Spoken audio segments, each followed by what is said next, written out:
দুই ভাই বড় হতে লাগলো। দুই ভাই ডেকে বলে, নানা, ও নানা, ঘোড়া দৌড়াবো নানা, একটা ঘোড়া কিনে দেও গো নানা। সব নানারাই চায় নাতিকে কিছু কিনে দিবে গো, কিন্তু নবী দিতে পারেন নাই, সম্বল নাই, কিভাবে দিবেন? দুই ভাই একদিন আসিয়া মা কি বলে, মা, ও মা, নানা কই? মা ফাতেমা কই, তোমাদের নানা মসজিদে নববীর আদালতে নামাজ পড়তেছেন, মসজিদে নববীতে নামাজ পড়তেছে। দুই ভাই দৌড়াইয়া যায় দেখে নবী সিজদায় আছে। এক ভাই আরেক ভাইকে ডেকে বলেছিলাম ঘোড়া দৌড়াবো, বহুদিন পরে সুযোগ পেয়েছি, নানার পিঠে উঠে বসে যাও। এক ভাই উঠে বসে গেল, দ্বিতীয় ভাই উঠে বসে গেল। উঠে লাগাম ধরবে কি দিয়া, কয় নানার দেখি বাবরির চুল আছে। একজনে নবীর বাবরির চুল মোবারকে ধরছে, আর একজনে নবীর কান মোবারকে ধরছে। একজনে বাবরি চুল মোবারকে ধরছে, আরেকজনে কান মোবারকে। অনেকক্ষণ হয়ে যায়, তারা দুই ভাই পীর থেকে নামে না। কি করবেন নবীজি? ডান হাত মুবারক খানা এইভাবে বাড়ালেন, দুবাইকে নামায় দিবেন। ঠিক এই মুহূর্তে জিবরিল আমিন আসিয়া বলে, নবী, তাদেরকে নামায় দিবেন না, আল্লাহর কাছে বড় ভালো লাগতেছে। তারা দুই ভাই যতক্ষণ নামবে না ততক্ষণ আপনি নামায় দিবেন না। নবীজি ভাবি দুই ভাইকে পিঠের মধ্যে ধারণ করে সিজদায় পড়ে থাকলেন। অনেকক্ষণ পরে দুই ভাই নেমে গেল। নবীজি তখনও সিজদায় আছেন, সিজদায় পড়ে আছেন। নবী কি কানে কানে দুই ভাই ডেকে বলে, নানা, ও নানা, সিজদা থেকে উঠেন। দুই ভাই দুই দিকে কানে কানে কয়, নানা রাগ করছেন নাকি, গুসা করছেন নাকি, ওঠেন না সিজদা থেকে। দুই ভাই ঘুম থেকে নবীজি সিজদা থেকে উঠে গেলেন, সিজদা থেকে উঠে গেলেন। কয়, নানা, আম্মা রুটি বানাইছে, আমরা দুই ভাই যায় তিনজন মিলে খাই। তিনজন মিলে আম্মা জান ফাতেমাতুজ জোহরার হুজরায় গেলেন, রুটি খাবেন। এবার দুই ভাই ডেকে বলে, নানা, রুটি খাওয়ার আগে প্রশ্নের জবাব দেন, বলেন গো নানা, আমরা দুই ভাইয়ের মর্যাদা বেশি না আপনার মর্যাদা বেশি? আমরা দুই ভাইয়ের মর্যাদা বেশি না আপনার মর্যাদা বেশি? নবী বলেন, ভাই আপনারাই বলেন কার মর্যাদা বেশি? তারা দুই ভাই ডেকে বলে, নানা, আমরা যদি বলি আমাদের মর্যাদা বেশি, বলো রে ভাই, কিভাবে তোমাদের মর্যাদা বেশি? এক নম্বর, আমাদের মায়ের খবর জানেননি, আমাদের মা খাতুনে জান্নাত ফাতেমাতুজ জোহরা জান্নাতের সরদার হবেন। না না, আপনার মা কোন জান্নাতের সরদার?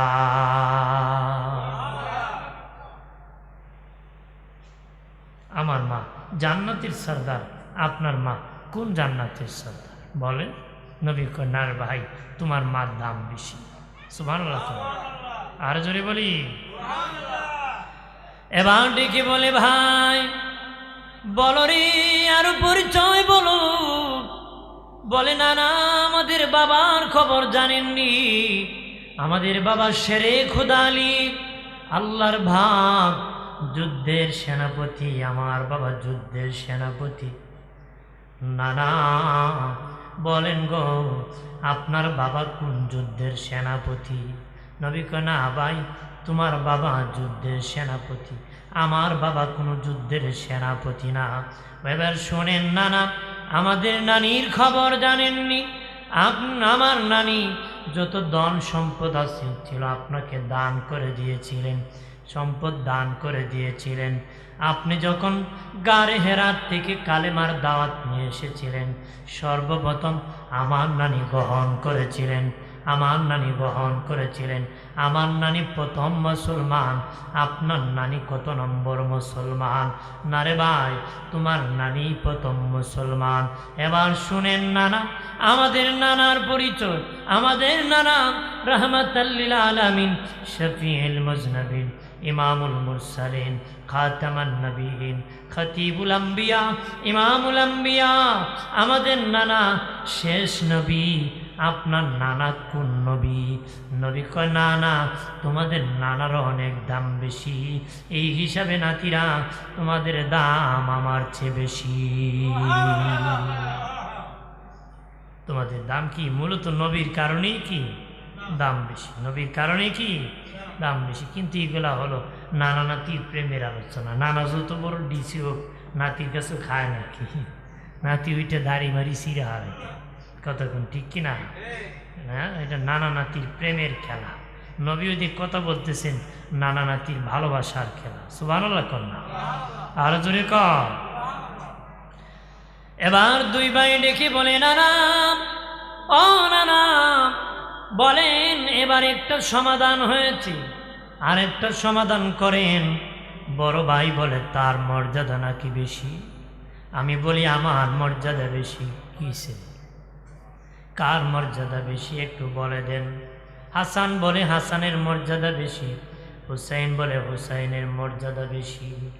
না না, আপনি একটু ভাগ করে দেন, কার মর্যাদা আল্লাহর কাছে বেশি? আল্লাহর কাছে কার মর্যাদা বেশি? নবী বলেন, দুই ভাই কালেমা পড়ে শোনাও। দুই ভাই কালেমা পড়ে শোনাইল। নবী বলে, বাইরে নাম্বার দিতে পারি নাই, অনুমান করতে পারি নাই, অনুভব করতে পারি নাই। হাসান যখন কালেমা পড়েছে মনে হয় হুসাইন পড়েছে, হুসাইন যখন পড়েছে মনে হয় হাসান পড়েছে। দুজনের একই মধুর কণ্ঠে কালেমার তেলাওয়াত। আমি অনুমান করতে পারি নাই, অনুভব করতে পারি নাই, নাম্বার দিতে পারি নাই। দুই ভাই মিলে কালেমা লিখে দেখাও। দুই ভাই মিলে কালেমা লিখে দিল।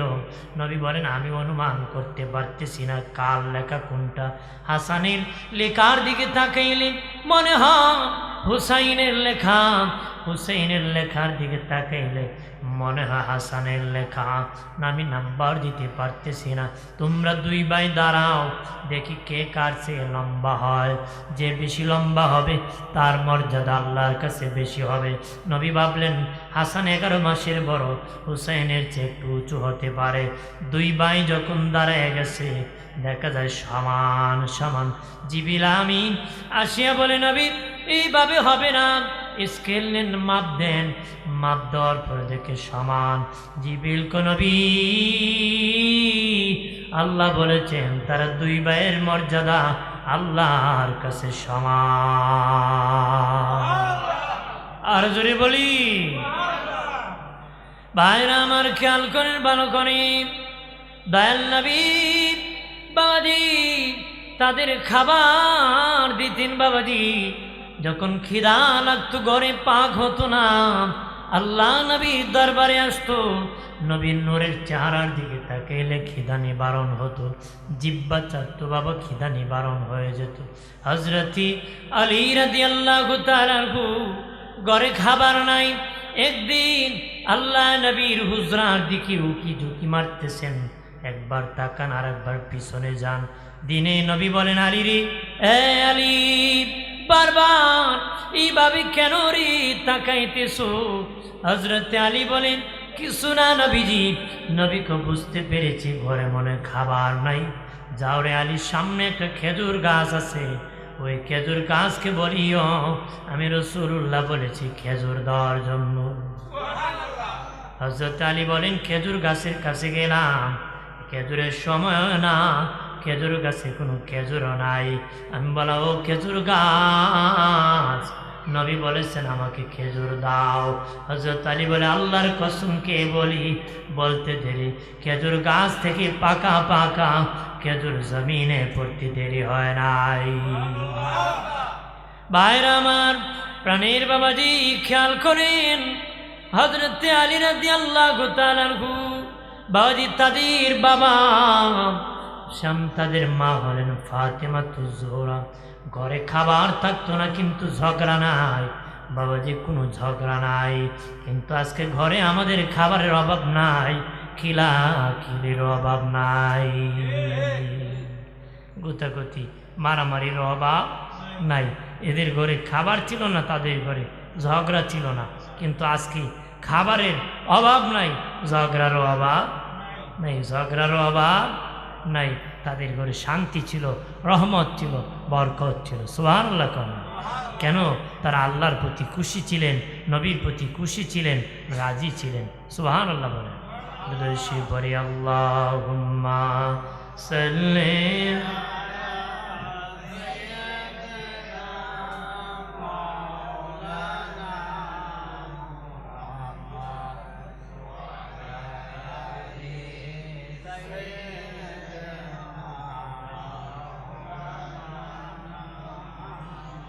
এ দুনিয়া পরে থাকবি, আমরা একদিন থাকব না। সবাই আমাদের ভুলে যাবে, নবী আমাদের ভুলবেন না। আল্লাহুম্মা এগিয়ে যান।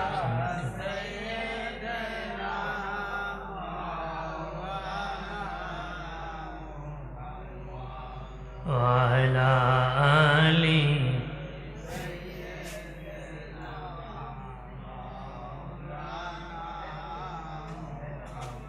আমার প্রাণের বাবাজি খেয়াল করেন ভালো করে, আল্লাহ নবী বিদায় হয়ে গেলেন। নবীজি বিদায় হয়ে গেলেন, দুই ভাই কাঁদি, বলি মা নানা নাই, নানা নাই, নানা বিদায় হয়ে গেছে। বাবাজি নবীর বিদায়ের 6 মাসের ভিতরে মা ফাতেমা বিদায় হতে লাগলেন। কিতাবে এসেছি আল্লাহ নবীর বিদায়ের পরে হাসান হুসেন দুই ভাই নবীজির রোজার উপরে যে ঘুমায় থাকতো, শুয়ে থাকতো। নবী যখন নবী নিজ থেকে কথা বলতেন, তারা উপর থেকে জবাব দিতেন। তারা উপর থেকে কথা বলতেন, নবী নিজ থেকে জবাব দিতেন। নানা নাতির নবী রওজান, কিন্তু আলাপ আলোচনা চলতো। আলাপ আলোচনা কি চলতো? কথা বলতেন। আলী রাদিয়াল্লাহু তাআলা আনহু আর মা ফাতিমাতুজ জোহরা রাদিয়াল্লাহু তাআলা আনহা, বাবাজি দুজন, ও বাবাজি সাহারি খেয়েছেন, রোজা রাখবেন। হযরত আলী মসজিদে কুবাতে নামাজ পড়াইতে চলে গেছেন, নামাজ পড়াইতে। অন্যদিন নামাজ পড়ে আসিয়া দেখেন ফাতেমা নামাজের বিছানায় তাসবিহ পড়তেছে, কিন্তু এই দিন দেখেন কাপড় ভিজাইছে, আটার কাই করেছে। বলেন ফাতেমা, অন্যদিন তুমি নামাজের বিছানায় দেখি, আজকে দেখি আটার কাই করেছো, আজকে দেখে কাপড় ভিজাইছো, কারণ কি? মা ফাতেমা ডেকে বলেন, স্বামী আব্বাকে স্বপ্নে দেখেছি, বাবা বলেছে ফাতেমারে সারি খাইছো আলীর সাথে, ইফতার করবা বাবার সাথে জান্নাতে। সারি খাইছো আলীর সাথে আর ইফতার করবা বাবার সাথে জান্নাতে। নিশ্চিত আমি ইফতারের আগে ইন্তেকাল হয়ে যাব, ইফতারের আগে ইন্তেকাল হয়ে যাব নিশ্চিত। স্বামী গো, জীবনে অনেক অজু বানাইছি, অজু করাই দিছি, আজকে শেষ অজু করাই দিতেছি। ওগো স্বামী, যদি কোনো ভুল করে থাকি ক্ষমা করে দিবেন, মাফ করে দিবেন। তখনই হযরত আলী জড়ে ধরে কো ফাতেমা, শরম দিও না, লজ্জা দিও না, লজ্জা দিও না রে ফাতেমা। আরে ফাতেমা, কত ধনীরা বীর প্রস্তাব দিয়েছি, আমি গরিব আলীর কাছে বিয়ে দিয়েছি, নবী ধনীর কাছে বিয়ে দেয় নাই। আমি গরিব আলীর কাছে নবী বিয়ে দিয়েছি। জীবনে একটা ভালো জামা দিতে পারি নাই, ভালো কাপড় দিতে পারি নাই, ভালো খাবার দিতে পারি নাই। এই জন্য কষ্ট করেছো, কিয়ামতের দিন নবীর সামনে আমি আলীকে লজ্জায় ফেলে দিও না।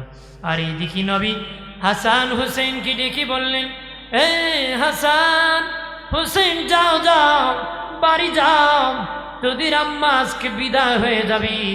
আমার সাথে প্রতিদিন কথা বলতে পারবে, কিন্তু মায়ের সাথে আর পাবা না, মা বিদায় হয়ে যাবে। শেষ দেখা নিয়ে দেখা করে দাও, মার দরবারে চলে যাও। দুই ভাই আসিয়া দেখে মার বাবা চোখের পানি ছেড়ে কান্না করে বলে, মা আপনি নাকি বিদায় হয়ে যাবেন। আমার নানাজি বলতেছে আমাকে নাকি নিবা না, ভাইয়াকে নিবা না, আব্বুকে নিবা না, কোথায় চলে যাবা না, তোমাদেরকে নিব না, আমি বিদায় হয়ে যাব। বাবা জীবনে অনেক গোসল করাইছি, শেষ গোসলখানি তোমাদেরকে করাই দিতেছি। চোখের পানি ছেড়ে কান্না করতেছে। জোহরের পরে প্রচন্ড জ্বর বেড়ে গেল। আর স্বামী আলীকে ডেকে বললেন, গো স্বামী ওসিয়ত করলাম আমি ইন্তেকালের পরে কোনো বেগানা খবর দিবেন না, রাতে অন্ধকারে আমাকে দাফন করে দিবেন। উনি ইন্তেকাল হয়ে গেলেন।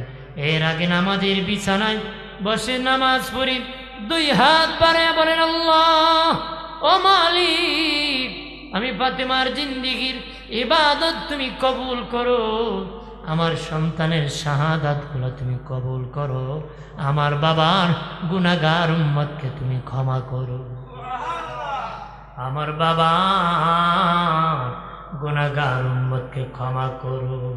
জ্বর বাড়তে বাড়তে ইন্তেকাল হয়ে গেলেন। রাতের বেলা লাশ লইয়া হযরতে আলী একা কেমনে দাফন করবেন? হাসান হুসেন চুট্টু খাটিয়ায় ধরতে পারবেন না, একা কেমনে দাফন করবেন চিন্তা করতেছেন। দেখেন নবীর একজন সাহাবী আবু যার গিফারি রাদিয়াল্লাহু তাআলা আনহু হাজির হয়ে গেছে। হযরত আলী কয়, আবু যার তোমাকে কে দাওয়াত করেছি আমার বিবির খাটিয়া ধরার জন্য, দাফন কাজে সহযোগিতা করার জন্য? হযরত আবু যার কয়, আলী রে বিনা দাওয়াতে আসি নাই, দাওয়াত পেয়ে আমি এসেছি, বিনা দাওয়াতে আসি নাই, দাওয়াত পেয়ে এসেছি। কে দাওয়াত দিয়েছি? এশারের নামাজ পড়ে আমি যখন হুজরায় ঘুমাইছি, আল্লাহ নবী নূরে নবী স্বপ্নে আসিয়া কয়, আবু জান রে আবু জান আমার মায়ের লাশ নিয়ে আলী আটকা পড়েছে, যাও তুমি দাফন কাফনে সহযোগিতা করো। আমি রাসূলুল্লাহ আমার মায়ের দাফনে কাফনে যাওয়ার জন্য তোমাকে দাওয়াত করতেছি। আমি দাওয়াত পেয়ে এসেছি। দুই ব্যক্তির ইন্তেকালের পরে কবরের মাটি মেশক হয়ে গিয়েছিল, মেশকের ঘ্রাণ বের হয়েছিল। আল্লাহু আকবার বলেন না। দুই ব্যক্তি, একজন হলেন ইমাম বুখারী রাহমাতুল্লাহ আলাইহি। ইমাম বুখারীকে যখন কবরে রাখা হয়েছিল ওনার কবরের মাটি মেশক হয়েছিল। আর একজন হলেন খাতুনে জান্নাত ফাতেমাতুজ জোহরা রাদিয়াল্লাহু তাআলা আনহা। ওনাকে যখন কবরে রাখা হয়েছিল ওনার কবরের মাটি মেশক হয়েছিল, মাটি থেকে মেশকের ঘ্রাণ বের হয়েছিল। আর জোরে বলি মাও নাই, মাও বিদায় হয়ে গেলেন। বাবাজি বাবা আলী আছেন আর তার দুই ভাই হযরত আলী রাদিয়াল্লাহু তাআলা আনহু মসজিদে কুবাতে ফজরের নামাজ পড়ানোর জন্য গেলেন। দেখলেন কিছু নতুন মুসল্লি এসেছে বাবা। উনি প্রথম রাকাত পড়ালেন, দ্বিতীয় রাকাতে সিজদায় চলে গেলেন। ওনার দেহের উপর অতর্কিত আঘাত শুরু করলো। 81টা আঘাতের পরে হযরতে আলী রাদিয়াল্লাহু তাআলা আনহু শাহাদাতের পেয়ালা পান করলেন নামাজে। তারা এত বড় বেঈমান, হযরতে আলী কুফাতে রাজধানী বানাইছে, তাদের ইজ্জত বাড়াইছে, কিন্তু তারাই হযরত আলীকে শহীদ করেছে। যেটা শহীদ করেছিল তার নাম আব্দুর রহমান মঞ্জিল খারিজি। তাকে তখন বন্দি করা হয়েছিল। আব্দুর রহমান মঞ্জিল খারিজিকে বন্দি করা হলো। বাবাজি কিতাবে লিখেছি আব্দুর রহমান মঞ্জিল খারিজি যখন রাত্রে ঘুমাইতো তার জিহ্বা আল্লাহ আল্লাহ করতো, তার জিহ্বা আল্লাহ আল্লাহ বলতো। তখন তাকে বন্দি করা হলো, আল্লাহ আল্লাহ বলতেছে। তার পা কেটে দেওয়া হলো, তখনও জোরে জোরে আল্লাহ আল্লাহ বলতেছে। তার হাত কেটে দেওয়া হলো, তারপর আল্লাহ আল্লাহ বলতেছে। সাহাবীরা আসিয়া কয়, কোন আল্লাহকে ডাকো? নবীর সাহাবী হত্যা করেছো, শহীদ করে দিয়েছো? কয় হ্যাঁ। কয় না না, আমি কোনো সাহাবী শহীদ করি নাই, আমি একজন কাফের হত্যা করেছি। নবীর সাহাবীকে কাফের বলে খারিজি আব্দুর রহমান মঞ্জিল খারিজি। তখন তার মাথা আলাদা করা হয়েছিল, আলাদা মাথার থেকে পর্যন্ত আল্লাহ আল্লাহ জিকির করেছে, কিন্তু বলে লাভ নাই, আহলে বায়াতের প্রেম নাই, নবীর ভালোবাসা নাই, ওই আল্লাহ জপে কোনো ফায়দা নাই। ওই আল্লাহ আল্লাহ জপেও তার কোনো ফায়দা নাই। এটা মুনাফিক ছিল, খারিজি, কতক্ষণ ঠিক কিনা। হযরত আলীও বিদায় হয়ে গেলেন। তারা দুই ভাই বড় মনমরা, দুই ভাই বড় মনমরা। দয়াল নবী বলেছেন, আমার বিদায়ের পরে খেলাফত থাকবে 30 বছর, আমার বিদায়ের পরে খেলাফত থাকবে 30 বছর। তারপরে আর খলিফা বলা যাবে না, মুলকি আদেশে যাবে, রাজত্ব এসে যাবে, রাজা বলা যাবে, আমির বলা যাবে, আমার খলিফা বলা যাবে না। নবীর বিদায়ের পরে প্রথম খলিফা আবু বকর, দ্বিতীয় খলিফা ওমর, তৃতীয় খলিফা ওসমান গনি জিন্নুরাইন, চতুর্থ খলিফা হযরত আলী, 4 নম্বর খলিফা হযরত আলী রাদিয়াল্লাহু তাআলা আনহু। যেদিন শহীদ হয়েছিলেন 30 বছর পূরণে 6 মাস বাকি ছিল। 30 বছর পূরণে 6 মাস বাকি ছিল। তখন সবাই মিলে সাহাবায়ে কেরাম পঞ্চম খলিফা হিসাবে মনোনীত করেছিলেন ইমাম হাসান রাদিয়াল্লাহু তাআলা আনহুকে। 6 মাসের খেলাফতের দায়িত্বে বসাইছিলেন, ওনাকে দায়িত্ব দেওয়া হয়েছিল খেলাফতের। উনি খলিফা হিসাবে মনোনীত হলেন, 6 মাস খেলাফতের দায়িত্ব পালন করলেন। দায়িত্ব পালনের পরে 6 মাস যখন চলে গেল, মুলকিয়াত এসে গেল, রাজত্ব এসে গেল, রাজা বলা যাবে, আমির বলা যাবে, আর খলিফা বলা যাবে না। দুটা দল হয়ে গেল। এক দল বলে আলীর পরে মুয়াবিয়া যোগ্য, মুয়াবিয়া রাজা হবে। আর এক দলকে হাসান ক্ষমতা আছে, হাসানি ক্ষমতায় থাকবে। দিনে নবী নূরানি জবান মুবারকে বলেছিলেন যে আমার 2 টুকরা হক উম্মতকে আমার বেটা হাসান একত্র করে দিবে, আমার বেটা হাসান একত্র করে দিবে। ঠিক ওই দিন, সেই দিন যেদিন ইমাম হাসানের পক্ষে এক দল, মুয়াবিয়া রাদিয়াল্লাহু তাআলার পক্ষে আরেক দল, 2 দলই হকের ওপর ছিল, কিন্তু 2টা দল হয়েছিল। হযরত হাসান মুয়াবিয়া রাদিয়াল্লাহু তাআলাকে ডেকে বললেন, আমি ক্ষমতায় থাকবো না, আপনাকে ক্ষমতায় বসায় দিব। 2 টুকরা দরকার নাই, 1 টুকরা করে দিব, একত্র করে দিব, আপনি রাষ্ট্রের দায়িত্ব নিয়ে নেন।